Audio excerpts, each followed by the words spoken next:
오늘 하나님 말씀은 마태복음 18장 12절에서 14절까지 말씀입니다. 잃어버린 양의 비유인데요. 마태복음 18장 12절에서 14절까지 함께 말씀 봉독하겠습니다. 너희 생각에는 어떠하냐? 만일 어떤 사람이 양 100마리가 있는데 그 중에 하나가 길을 잃었으면 그 99마리를 산에 두고 가서 길 잃은 양을 찾지 않겠느냐? 진실로 너희에게 이르노니 만일 찾으면 길을 잃지 아니한 99마리보다 이것을 더 기뻐하리라. 이와 같이 이 작은 자 중에 하나라도 잃는 것은 하늘에 계신 너희 아버지의 뜻이 아니니라. 아멘.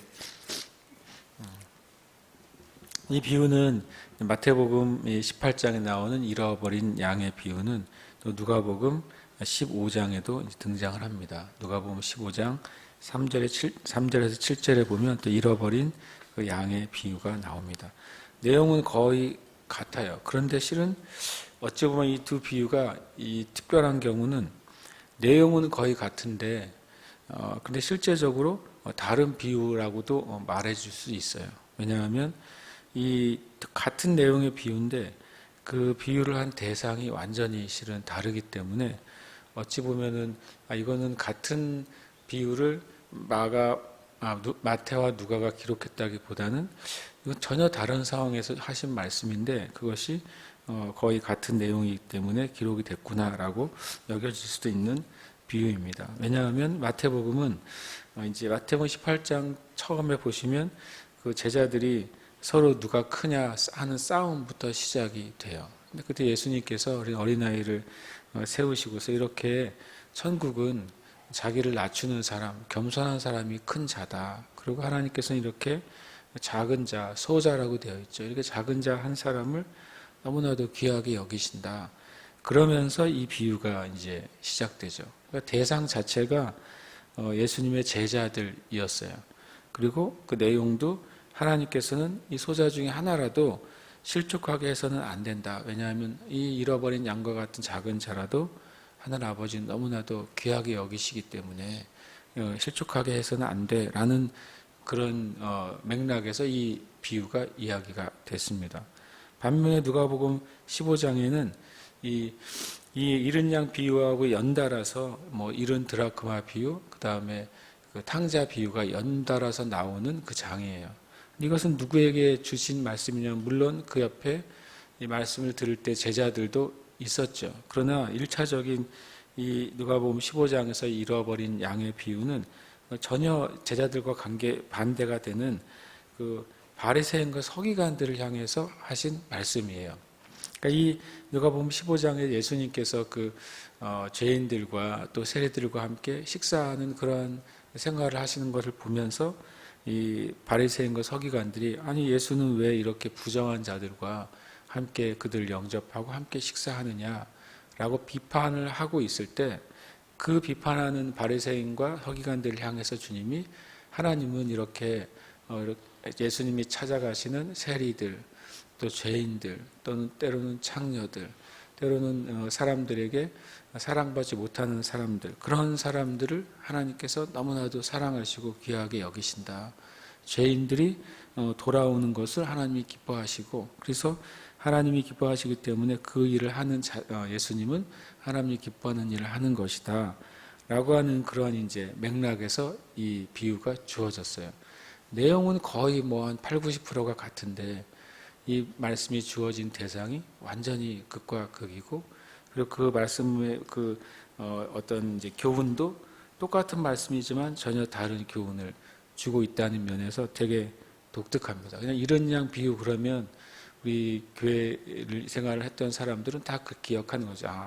100마리 중에 한 명 잃어버렸다. 일단은 기본적으로 그것을 이해하고 그런데 목자는 100마리 중에 그 99마리를 내버려두고 한 마리를 찾으러 간다. 그것도 굉장히 좀 이상한 이야기죠. 99마리를 두고서 한 마리를 찾으러 간다고. 그리고 갔다 와서 엄청 기뻐한다. 그리고 심지어 누가복음에서는 양 한 마리 찾았는데 사람들은 불러놓고 잔치를 벌이죠. 그래서 누가 물어보더라고요. 잔치할 때 뭐 먹어요? 약 먹죠. 그러니까 정말 이 비유가 묘한 흐름으로 흘러가는 이제 비유라는 것을 느끼게 되는 게 이 이른 양 비유예요. 처음에는 그냥 그렇구나 그러다가 한 번씩 생각해 보면 이게 진짜 비유이지 현실적인 스토리와 비유가 좀 섞여 있는 개념이라고 볼 수가 있습니다. 먼저 마태복음 18장 우리가 중심으로 오늘 좀 살펴보려고 하는데요. 18장 12절에 처음 문장이 이렇게 시작돼요. 너희 생각에는 어떠하냐? 이렇게 물으시죠. 마치 너의 생각이 어떤지를 주님이 정말 물어보시는 것처럼 시작이 돼요.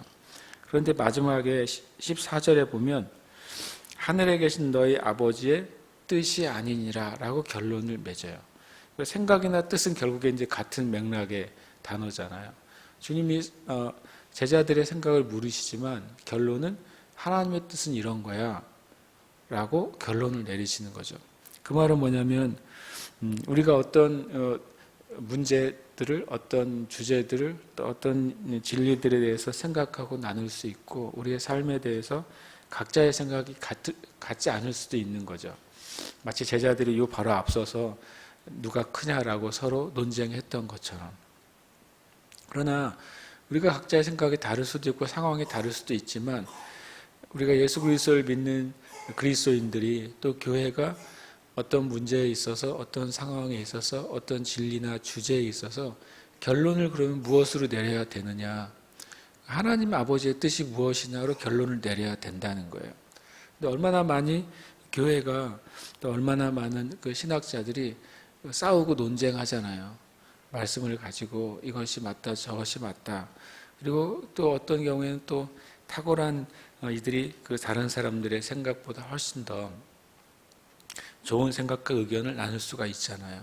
그런데 성경은 결론적으로 말을 하는 거죠. 예수님께서는 결론적으로 우리의 모든 생각의 그 궁극적인 기준은 바로 하나님 아버지의 뜻이라는 거죠. 그리고 하나님 아버지의 뜻은 뭐냐? 하나님 아버지의 뜻은 사랑이시라는 거예요. 그러니까 우리가 옳고 그름, 뭐 좀 더 좋은 것, 더 좋은 것, 또 최고로 좋은 것, 우리가 생각하는 가치와 기준들이 있지만 하나님 아버지의 뜻은 결국에는 영혼들을 사랑하신 하나님 아버지의 마음, 그 사랑하는 아버지의 그 사랑의 마음이 실은 모든 진리의 가장 중요한 목적이다라고 하는 것을 주님께서 말씀하시죠. 그러고 이제 양 100마리가 있는데 하나를 잃었다라고 합니다. 이 100마리라는 개념이 어떤 경우에 이렇게까지 얘기하더라고요. 이 양 100마리를 기르는 목자는 분명히 그렇게 큰 부자가 아닐 것이다 라고 말을 했어요. 일반적으로 이제 어느 정도 자산이 있고 재산이 있는 그런 목자들은 최소로 한 300마리 이상의 단위를 거느린대요. 300마리 이상의 양떼들을 데리고 다니면서 그리고 이제 같이 함께 치는 목동들이 있고 그리고 또 어떨 때는 양치는 그 개도 있죠. 그래가지고 그렇게 떼를 몰고 다닌다고 할 수 있어요. 그런데 이 100마리는 그렇게 큰 양이 아니지 않느냐라고 이렇게 해석하는 본문도 있어요. 그러나 주님이 그 개념으로 말한 게 아니잖아요. 그러면 뒤에 보면 하늘 아버지가 되게 가난하신 거예요. 100마리밖에 없으니까. 그래서 그런 식으로 해석하는 것은 오히려 좀 정당하지 않다 하는 생각이 지금 저는 있어요. 잠시만요.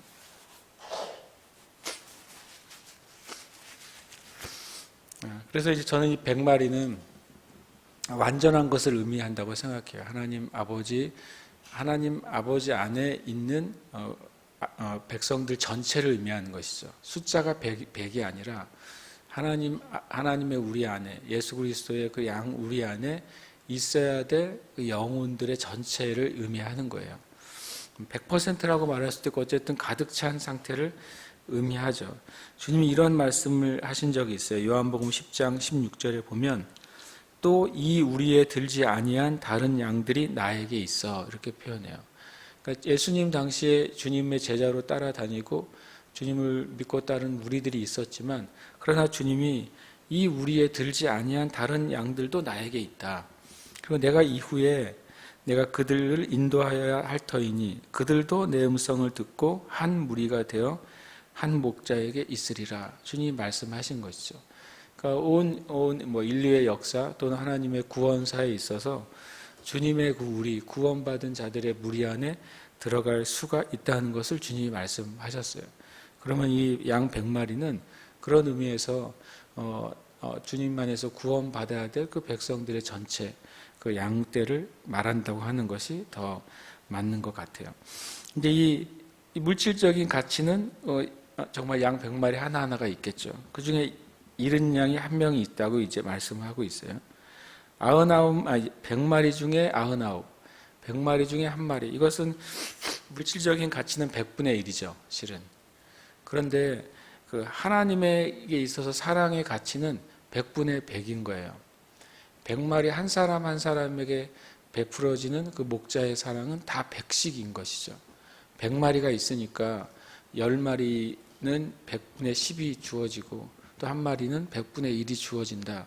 이것이 이제 사람의 가치요, 사람의 계산이고 사람의 기준이죠. 그러나 하나님에게 있어서 그 사랑의 그 가치는 100마리 모두에게 다 100%의 사랑을 주시는 분이 바로 하나님 아버지인 거죠. 왜냐하면 성경이 이렇게 말씀하세요.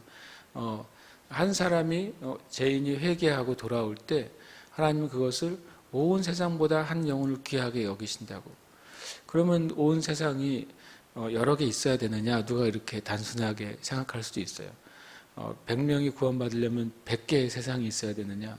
그런 개념이 아닌 것이죠. 주님은 이 땅에 있는 영혼 한 사람 한 사람을 하나님의 모든 사랑을 다해서 사랑하시는 분이에요.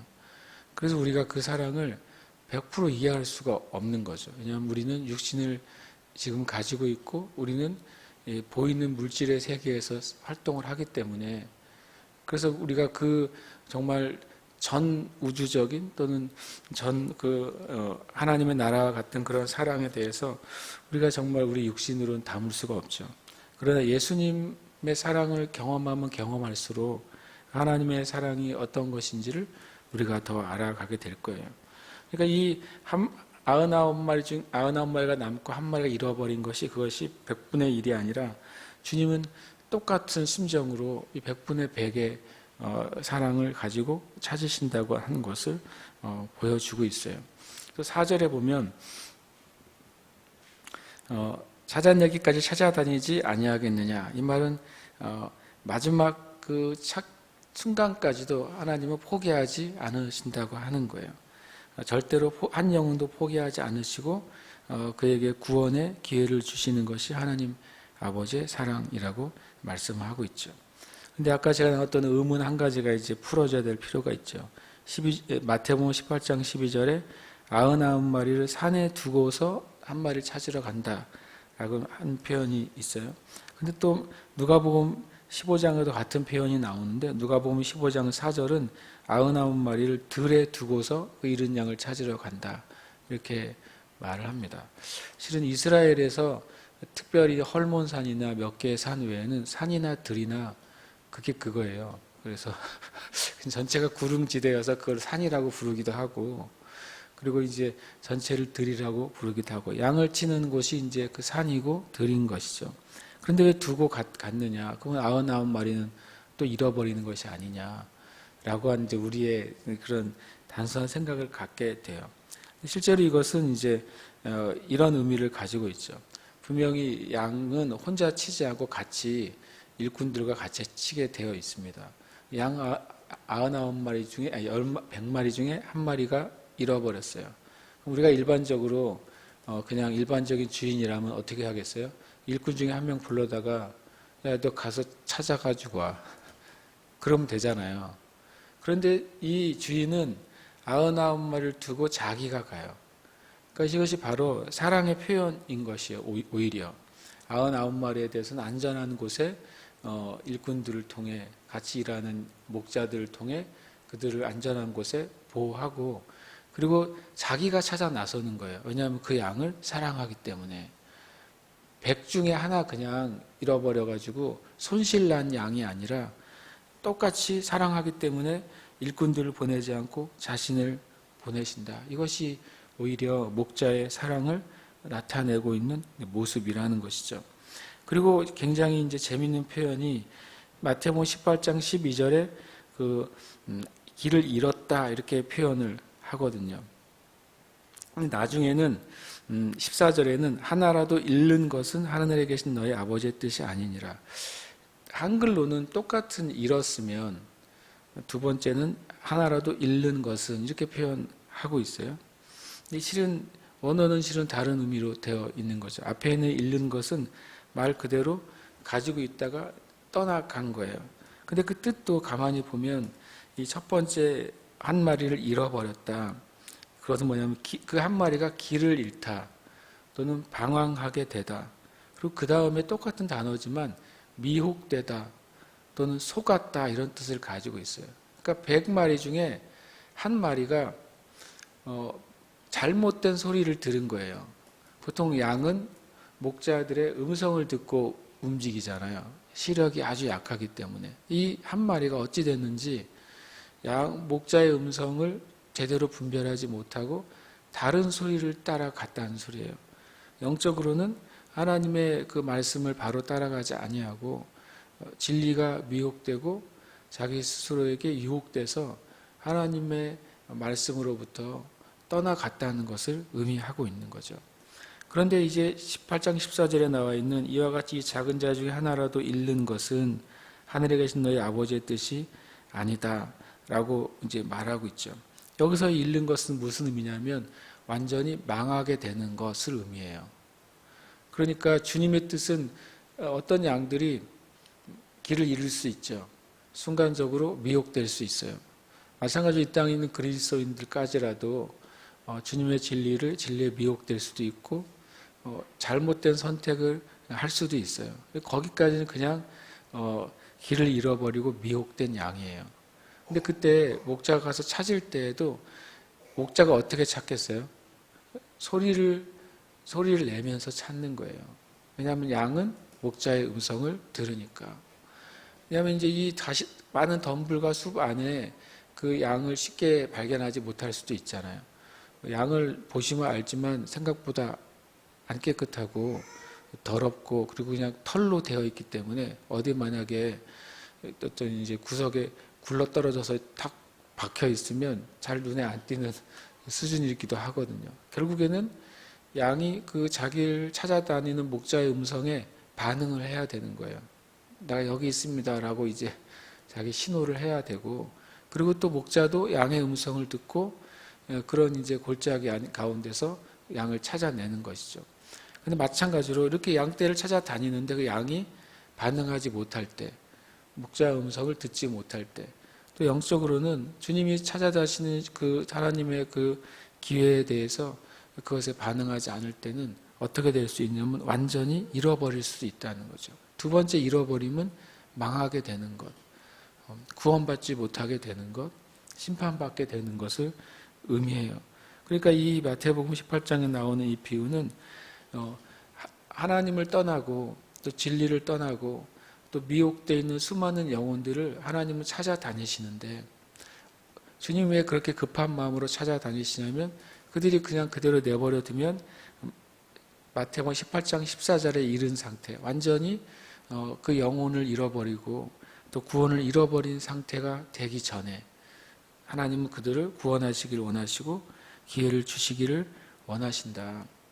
그러니까 제자들 보고 너희들이 서로 높다 낮다 싸우지 말고 서로를 하나님이 사랑하시는 아주 작은 사람처럼 서로를 귀하게 여겨야 된다. 그뿐만 아니라 이 땅에 수많은 그 작은 자들이라고 여겨지는 수많은 영혼들, 그 영혼들을 위해서 우리가 부름 받았다는 사실을 기억해야 된다. 그 말씀을 이제 하고 계신 것이죠.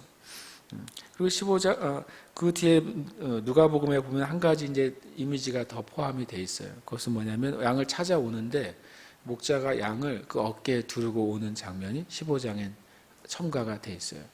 왜 이제 목자가 양을 어깨에 두르고 올까? 이제 어깨에 이제 보시면 이제 양을 둘러서 그 앞발은 뭐 오른손으로 두 발을 모아서 잡고 또 뒷발은 왼손으로 모아서 잡으면 어깨에 마치 목도리처럼 양을 이렇게 두르고 오는 거죠. 그 이유는 그 양을 찾았을 때 그 양이 이제 헤매다가 자기의 모든 힘을 다 잃어버리고 기진맥진해 있다는 거예요.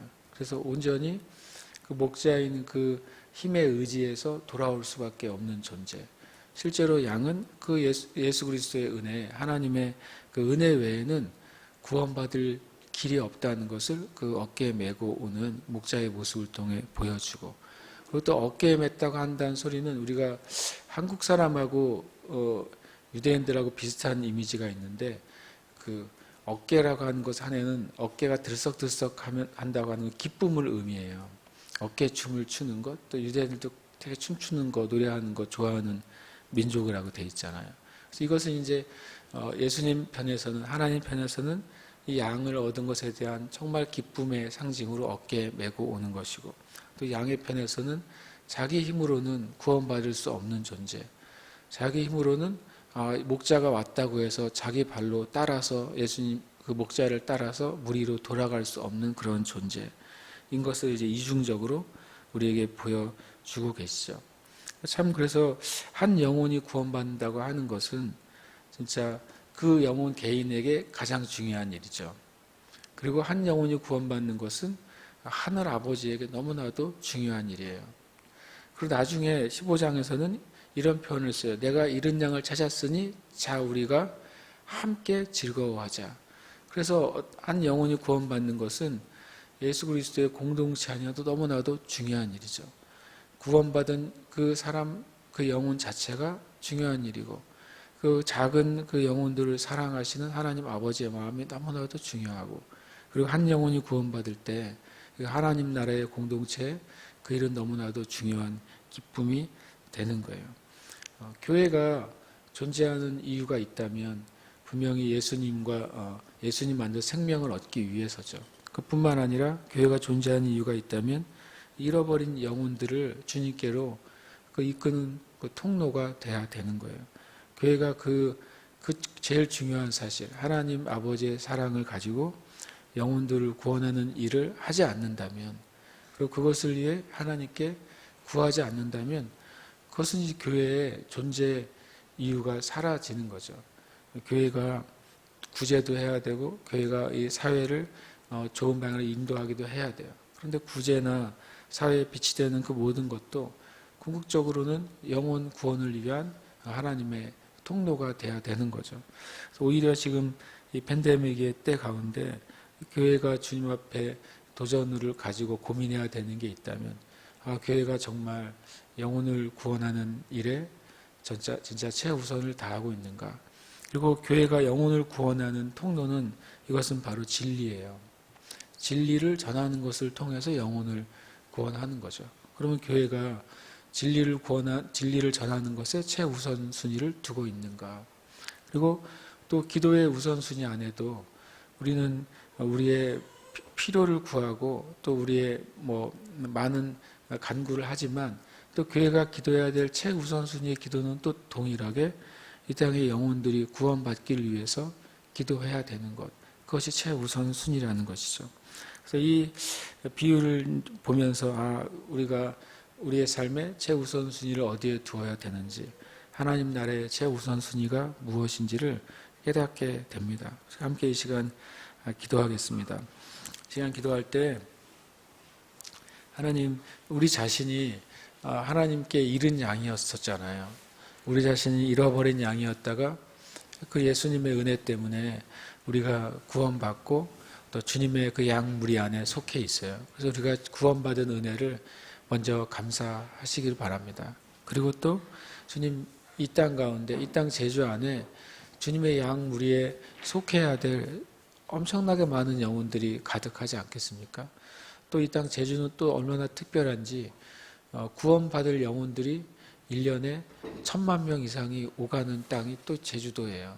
그래서 주님, 우리가 먼저 구원받은 것에 감사하고, 주님, 이 땅 제주에 있는 우리 교회가 이 땅의 영혼들을 구원해내는 교회, 영혼들을 위해 기도하는 교회, 또 이 땅에서 진리를 전하는 교회가 되게 하여 주시옵소서. 그래서 주님 교회를 세우시고 예수님의 몸을 세우신 제1의 목적에 충성된 교회가 되게 해주시고, 실제로 이 땅의 영혼들을 위해서 기도할 때 주님 그 영혼들이 주님께 돌아오는 은혜를 허락해 주시옵소서. 위에서 합심해서 기도하겠습니다.